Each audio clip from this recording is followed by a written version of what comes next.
주중 수요일 아버지께 나온 모든 성도님께 하늘의 지혜와 능력이 풍성히 내리기를 바랍니다. 5월이 되었지만 아직도 아침 저녁은 꽤 쌀쌀하고 낮에도 덥다고 할 정도까지 기온이 오르지는 않습니다. 이 정도면 봄 날씨로 상당히 쾌적하다고 할 수도 있습니다.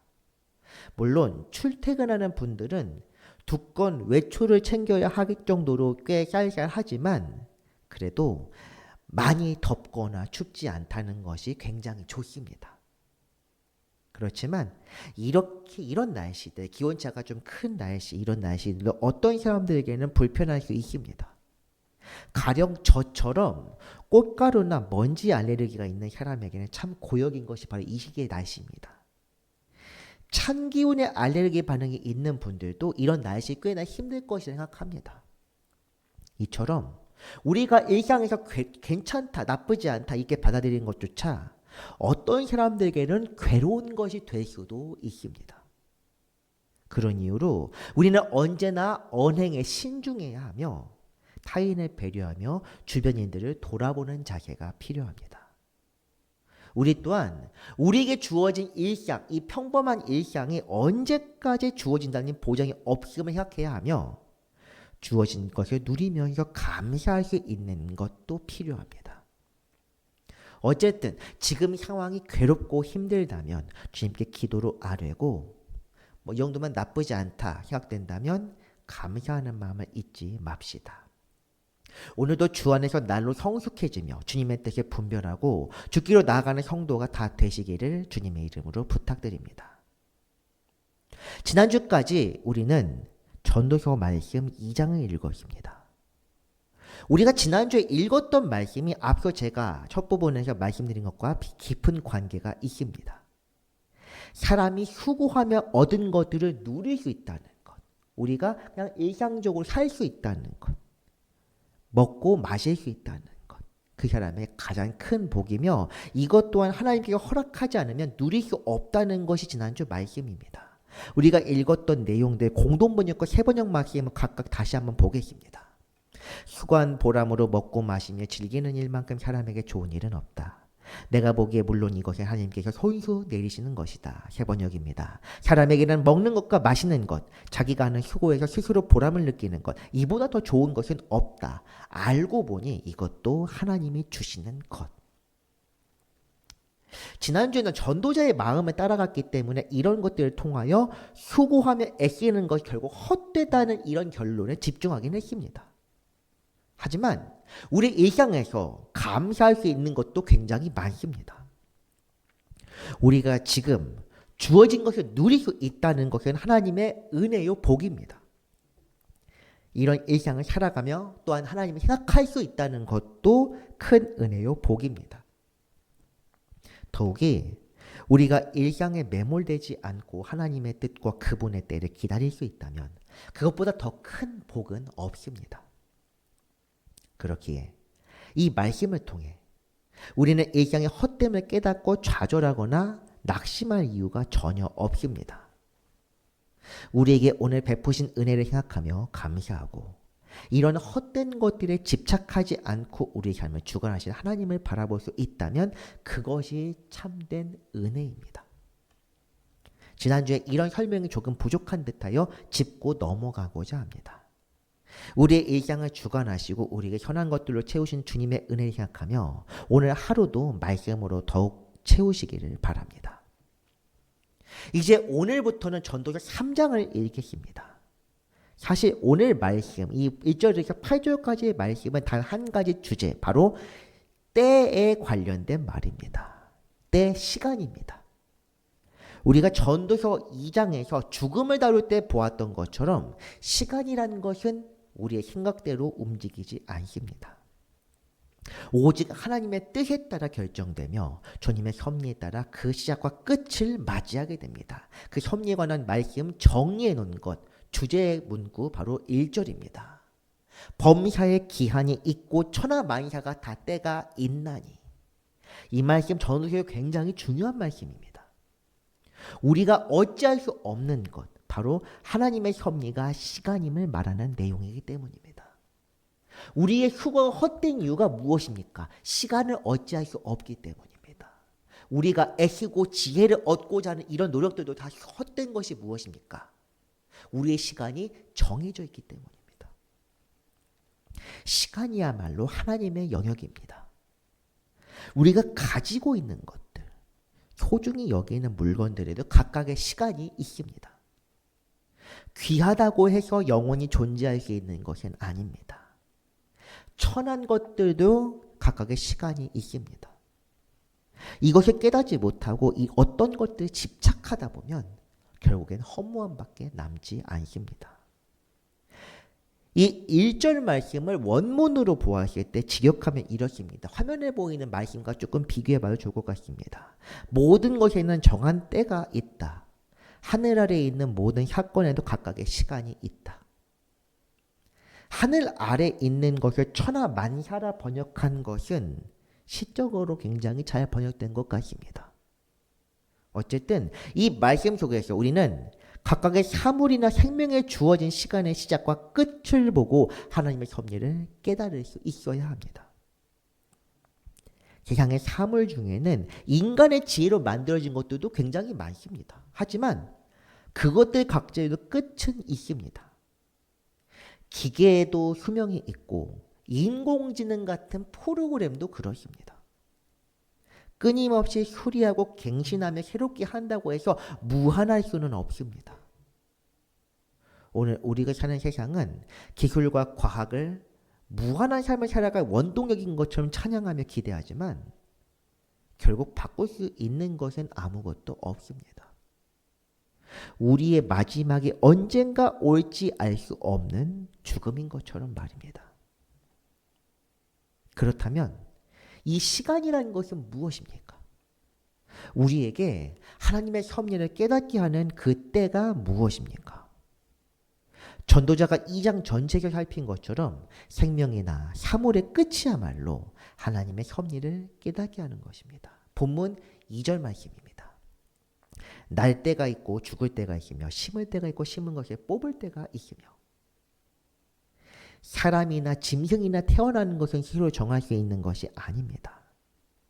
인간이 선택할 수 있는 것은 태어난 이후와 죽기 전 그 사이입니다.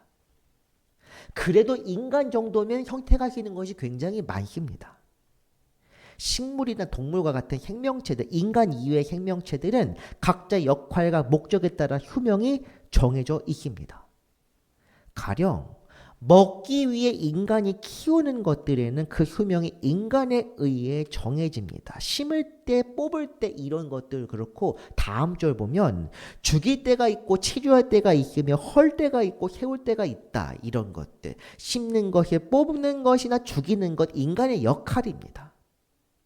그렇지만 하나님께서 이 모든 것을 허락하시는 한에서만 가능합니다. 내가 고기 먹고 싶다고 이거 죽였는데 이건 내 선택 아니냐 이렇게 말하는 사람들이 있을지 모릅니다만 이렇게 식용으로 목적에 따라 사용한 동식물의 삶도 하나님께서 주관하십니다. 그들의 삶은 하나님께서 허락하실 때를 위해 존재하며 하나님의 뜻 안에서 움직입니다. 참새 2마리가 한 아사리온에 팔리지 않느냐 그러나 너희 아버지께서 허락하지 아니하시면 그 하나도 땅에 떨어지지 아니하리라. 동물이나 식물의 목숨을 인간이 주관하여 생각하시는 분들께 한마디 하겠습니다. 가령 이런 어떤 탄저병이나 광우병 혹은 돼지콜레라 뭐 이런 것들 나왔을 때 그 가축들의 수명을 인간이 어찌할 수 있습니까? 없습니다. 어떻게 안 됩니다. 질병 하나만도 그러한데 진짜 멀쩡하게 잘 있다가 우사나 축사 같은 데 보면 새끼 돼지나 어린 송아지 갑자기 죽는 경우도 있습니다. 예측할 수 없게 그러합니다. 사람도 마찬가지입니다. 우리가 내일 일을 알 수 없는 것, 1시간 뒤의 삶도 알 수 없습니다. 어떻게 갑자기 무슨 일이 생길지 우리는 알지 못합니다. 이 말씀은 우리 주님께서 하신 말씀인데 작은 새 한 마리조차 아버지 하나님의 섭리 안에 있다는 것을 보여주는 말씀입니다. 하지만 핵심은 참새가 아닙니다. 공중의 새와 들의 백합화를 보아도 알 수 있는 것처럼 인간들의 삶 또한 하나님께서 주관하시고 그분의 뜻에 따라 정하시는 것을 말씀하는 내용입니다. 인간이 할 수 있는 것 참 많아 보이지만 사실은 정말 없습니다. 이 말씀을 들으면서 어떤 사람은 허무하다, 인간이 할 수 있는 것이 없다고 생각할지도 모릅니다. 전도자처럼 비통함에 빠져서 헛되도 다 이렇게 탄식할지도 모릅니다. 하지만 또 다른 사람은 하나님의 섭리를 깨닫고 그분을 찬양하며 그분의 뜻에 따라 살 것을 결단할 때도 있습니다. 깨달음은 같아도 깨달음을 통해 의의 길로 나오게 될지 혼란 속에서 비통함에 잠길지는 각자의 몫입니다. 그러나 저는 이 말씀을 통해 여러분 모두가 주님께서 보이신 생명의 길을 사모하게 되기를 바랄 뿐입니다. 중요한 것은 시작과 끝이 아닙니다. 우리 각자야 탄생이나 죽는 순간을 가장 중요하게 여길지 모르겠지만 하나님께서 보시기에는 그런 것들이 중요하지 않습니다. 그분은 우리를 사랑하시지만 이 땅에서의 삶을 위주로 여기며 세상에 잘 되기를 바라는 우리 욕망에 맞춰주시는 분이 아닙니다. 이런 찰나의 삶에서 벗어나 영원 곧 아버지의 세상을 바라보며 그 나라에 대한 소망을 품기를 원하십니다. 그렇기에 중요한 것은 시간이 아닙니다. 하나님의 뜻과 그 목적이 중요합니다. 같은 시간 이야기이지만 4절부터는 조금 다른 말씀이 나오게 됩니다. 4절 한번 보면 울 때가 있고 웃을 때가 있으며 슬퍼할 때가 있고 춤출 때가 있다. 울고 웃거나 슬퍼하고 기뻐하는 이것은 감정의 문제입니다. 하지만 각각의 때를 분별하는 것은 감정이 아니라 지혜입니다. 웃어야 할 때 웃고 울어야 할 때 우는 사람은 이치에 맞게 행동하는 것입니다. 반면 웃을 때 남들 다 웃는데 혼자 울거나 슬퍼할 상황에서 춤추며 기뻐하는 것은 평범한 모습은 분명 아닐 것입니다. 그 속사정에 모르겠지만 어쨌든 일상적인 그런 것들은 아닙니다. 제가 이런 말씀을 지금 드리는 이유는 오늘 말씀 본문이 단순히 감정적인 영역을 다루는 것이 아니기 때문입니다. 이런 때를 분별하며 주님께서 우리에게 허락하신 것이 무엇인지 살피고 그것에 따라 살아가며 순종하는 것, 이것이 지혜입니다. 우리 주님도 산상수훈 말씀을 중에 애통에 관하여 말씀하셨습니다. 애통하는 자 복이 또다. 평지복음에서는 애통하는 자와 웃는 자에 대해서 복과 화를 말씀하셨습니다. 어제 우리가 봤던 월상 말씀에서도 근심이 끝나면 환란이 끝나면 그 기쁨이 찾아오게 될 것인데 그 기쁨을 빼앗을 수 없으리라고 하셨습니다. 세상 기준에 따랐을 때 지금은 어떤 때입니까? 기뻐할 때입니까? 슬퍼할 때입니까? 어찌 보면 경기 부양을 위하여 애쓰기에 현 정부가 그렇습니다. 주식도 오르고 국가 성장률 조금이나마 올라갔습니다. 기뻐해야 할지도 모릅니다. 하지만 이런 표면적인 것만을 보면서 기뻐하기보다는 주님의 뜻을 찾고 분별하며 살아갈 때 본질이라는 것을 깨닫게 됩니다. 사람에게 돈을 쥐어주는 정책의 참된 뜻과 목적, 무차별적 복지나 차별 금지를 통해 이루고자 하는 이런 것들, 우리가 쉽게 알 수 있는 것은 아닙니다. 하물며 모든 일 이면에 역사하시는 하나님의 뜻인 사람이 어찌 알겠습니까? 지금이 애통하며 기도해야 할 때인지 기뻐하며 춤춰야 할 것인지 분별하는 것, 무엇보다 중요합니다.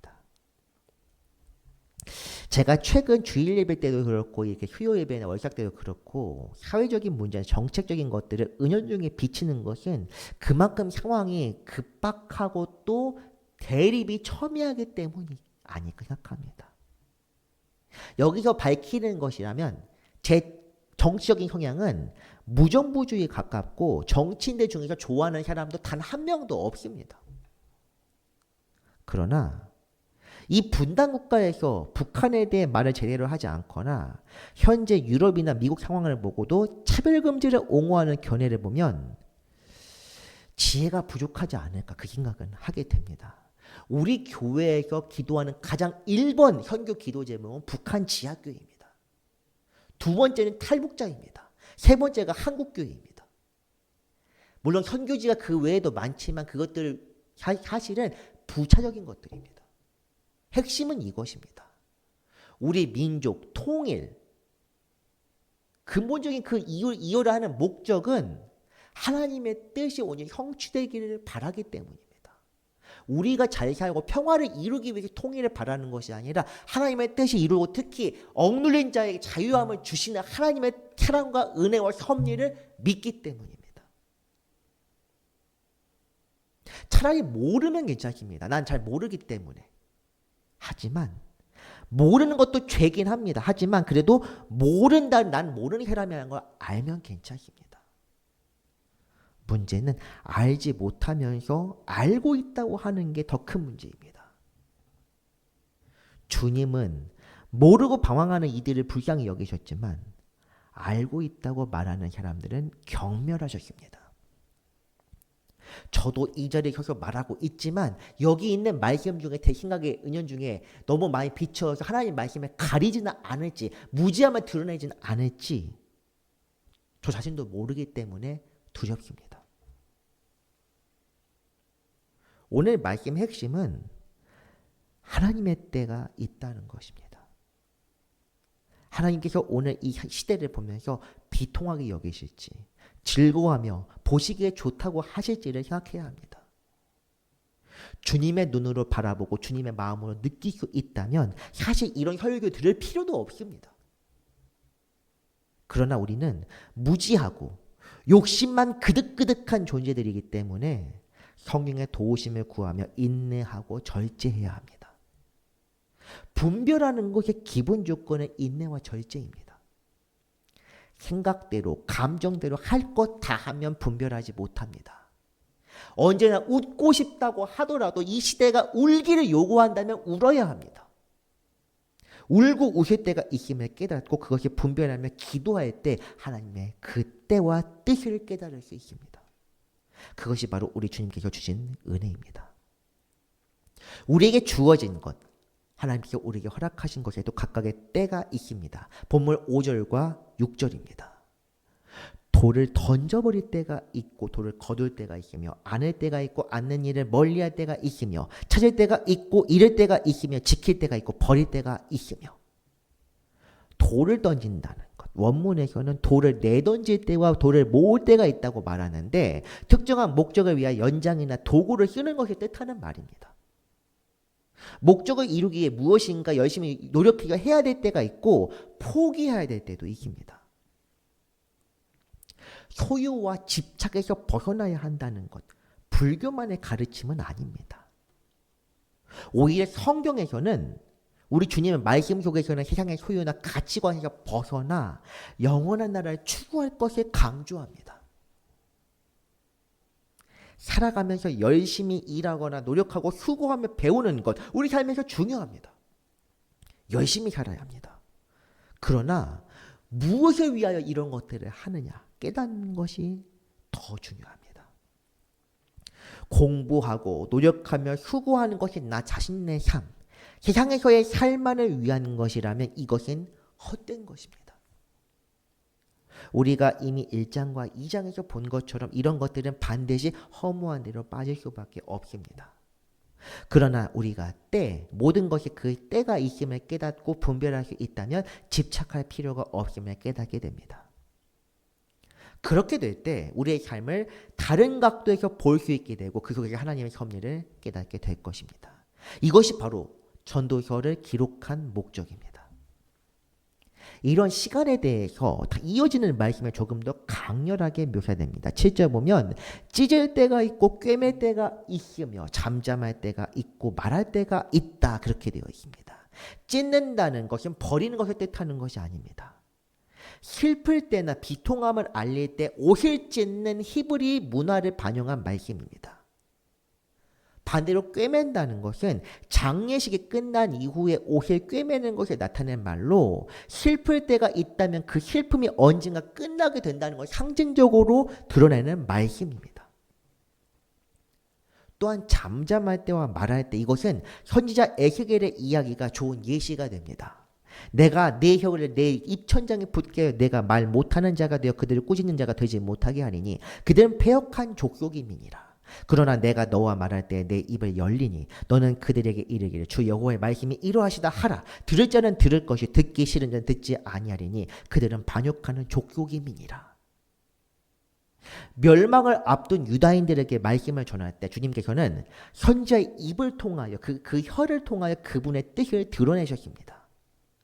말해야 할 때 선지자의 입을 여셨습니다. 침묵해야 할 때 선지자의 입을 봉하셔서 하나님께서 직접 관리하셨습니다.